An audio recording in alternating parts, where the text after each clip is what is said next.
Hey everyone, welcome to our channel. In today's video, we'll learn how to change video size in Filmora, scale frame size in video, easy Wondershare Filmora tutorial. So first, to be able to begin, just open the Filmora app onto your device. And once you're already in, it's time to import or add in the video or clips that you want to use. So simply click onto import media in here to add in the different clips, and once you've added that, it's time to add them here onto the timeline. So we have here the user guide already added. I'm gonna click onto the plus icon in here to add this here onto the timeline, just like that.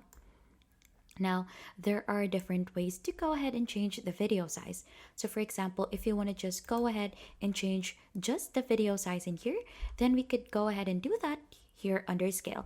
So you'll just have to click onto the clip here, and under video and basic, we have here scale. So just make sure that that one is already locked, just like this, so that both of this, the X and Y, would go ahead and be controlled. So we're gonna make that one smaller, just like this.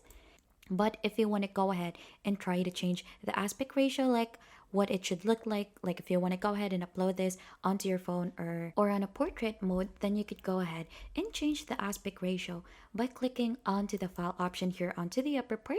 Right after, click onto project settings, and there you should be able to find in the settings to change the aspect ratio, resolution, frame rate, and many more.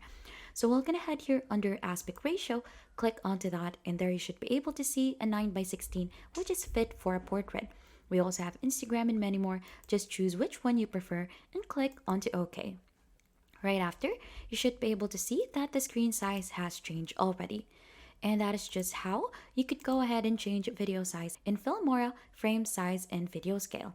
And if you think this has been helpful, don't forget to hit the like, subscribe, and we'll see you on to our next video.